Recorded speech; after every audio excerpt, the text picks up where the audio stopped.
and that there's not a lot of, therefore I am cool. Or at the professional level is, I have a brand new piece of equipment that nobody else has that is going to impact your quality, speed, price equation. Does that make sense? The first 12 color press, the first computer to proof, computer to plate equipment, the first digital equipment, the first digital equipment that did multiple colors, the first digital equipment that had a coder at the end, the first web press that was running 100,000 impressions an hour. Does that make sense? The first UV press. All of these are huge.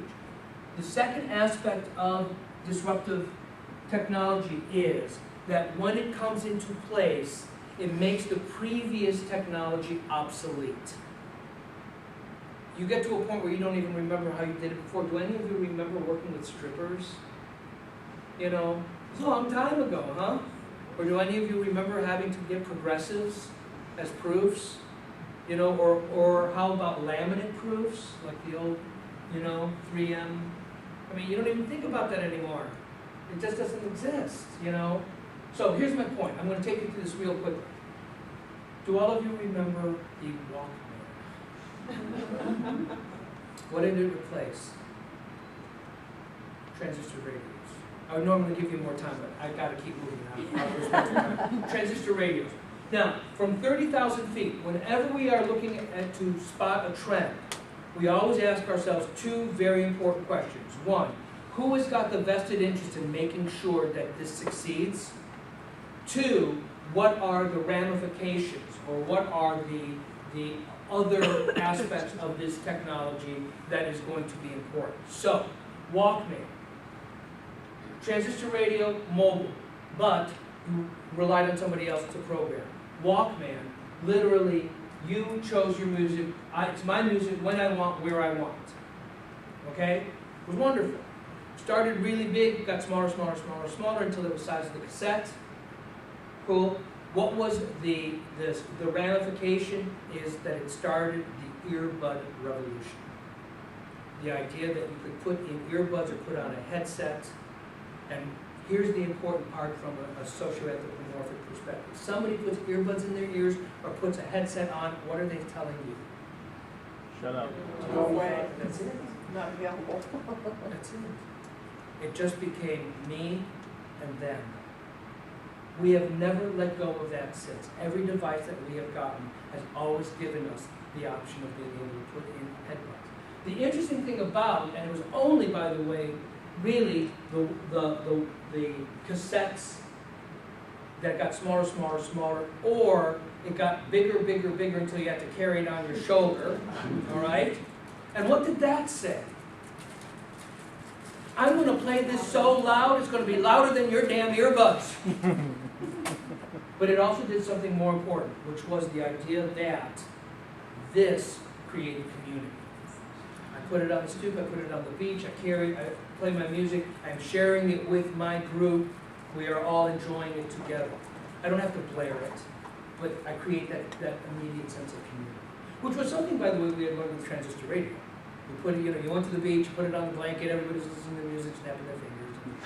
So anyway, what replaced the Walkman? CD player. Discman. Yeah. And here's the interesting thing. Remember, again, the early Discman elitist, it was expensive. It also meant that you had to have CDs, because here's the key question. What happened to cassettes? Phased out. They're flea market fodder. Along with 8-tracks, exactly. But more importantly, with CD, keep in mind one thing. The automotive industry had to change the way that you played music in the car. Right? I mean, nowadays it's almost impossible to get a car that has got a cassette player. It's all CD. And again, smaller, smaller, smaller until it was size of the clamshell. You still had earbuds, okay? Much higher fidelity in the music, which is what we were demanding. But it changed the music industry in terms of manufacturing. If you manufactured cassettes, you're out of business. Or all that equipment, you sold it off to somebody else, and you let them figure it out. My point is this, though. I'm going to skip quickly because what most people don't realize is that the next level of technology was the micro CD. It was 2¼ inch, 600 gig, 300 above, 300 below, much higher quality, fidelity, but it was, the key concept was it was going to be the size of a lady's compact. Okay? Now, it wasn't going to change the world. They were still, but you couldn't fit that into this, right? But it never got to market because what came out? MP3.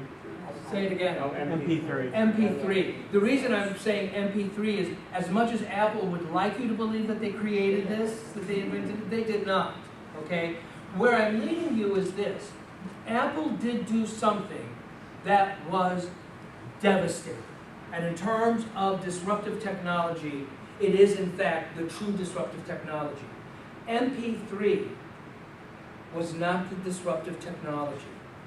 iTunes was the disruptive technology. It changed the industry completely. It completely changed music distribution. I'm leading you for a reason, okay? But if you stop and think about it, the iPod is more or less the razor. The blades are from iTunes. Since 2001, a new version every year, a very elitist. Remember the first iPod? If you had those little white wires coming out of your ears and going, you were like, cool, right? And what's the first thing that Apple does? They bring the price down because they need to sell more. They're not stupid, okay? And then they need to sell a lot more, but they can't make that one less expensive. So what do? They bring out the Nano, and then the Shuffle. Then they go back to the iPod, they put a video monitor on it, scared the bejesus out of video distribution. Blockbuster, Netflix were like, whoa, hey, that's our domain, okay? My point is this, no matter what, if you want to buy the stuff, where do you go? iTunes. They own you. No matter which size device, now, whether you wanted the videos, the music, whatever, iTunes. iTunes changed music distribution. It changed the way that the music companies made money. It also made us very aware of the way that musicians make money.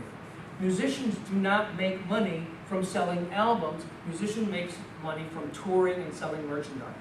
I'm leading you for a reason. Because what is the next disruptive technology? And it is tablets. Okay? Now there's others, but I'm speeding through. Tablets, and you'll notice I didn't call it the iPad, because the iPad actually enjoyed about an 18-month window of exclusivity, but the truth of it is all of the major companies held back. Everybody knew that the tablet was coming out. It wasn't like, oh my God, you know? Everybody knew. But Apple had already an inroad because as soon as you got your iPad, where were you getting your information? Where were you getting your data? They already had iTunes existing. Does that make sense? But what I want you to think is this. It is not the iPad or it is not the tablets that is the disruptive technology. It is in fact the apps. The apps are the disruptive technology. What iTunes did to change music distribution, the apps has done to change publishing distribution. It is redefining publishing as we know it. Because you want to know what? That's a magazine. And this is a book. By the way, that's accounting software, this is parenting, you know. And what's the most important app that you can get right now? It is in fact the search engine app to find apps. Does that make sense? Yeah. If you have 500,000 apps, how do you find the one that you want? If you don't have a search engine that says, I am looking for parenting apps. Well, okay, congratulations, you just got 20,000 apps. Okay. All right, I want parenting between 3 and 5 years old. Okay, I got it down to 100 apps. I'm in English. Okay, I've got it down to 40 apps. In North America, okay, do you see what I'm saying? And then finally you've got the 6 apps that you can choose from. Some of them are going to be free, some of them are going to charge. But my point is, It is going to continue to explode. And here's the interesting thing, and this is the takeaway. How does that impact how we interact with our customers? How has that changed the way that our customers expect to access data and information now? 24/7 access. Absolutely. And on a touch screen basis. Does that make sense? Convenience and service.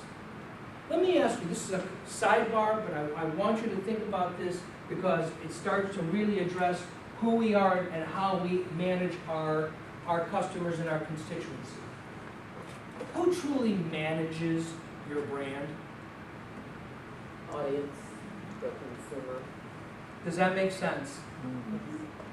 As much as we want to believe that we control our brand, we don't. It is our audience, it is our stakeholders, it is our shareholders who manage our brand. They tell us whether they like the direction that we're going or not. We're going to talk about this because it becomes very, very important, particularly as it relates to social networking. We cannot ignore social networking. You cannot. You cannot ignore it as a company in terms of your own sales and marketing efforts. Absolutely. And secondly, more importantly, you cannot ignore it in terms of the importance that it plays in your customers' lives, how they access the world through social networking. Key point, Facebook. I'm not going to, it's 800 million, members, it's the third largest country in the world, but the point is, I was very clear about how fast technology is moving. What's going to be the next Facebook?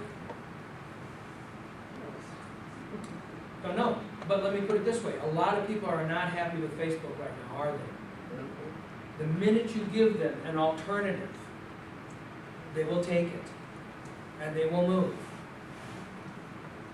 Okay? Where I really want to lead you are two real major conversations as it relates to you. YouTube. Now, YouTube, interestingly, what did YouTube, go back to the beginning, what did YouTube replace, please? Think back.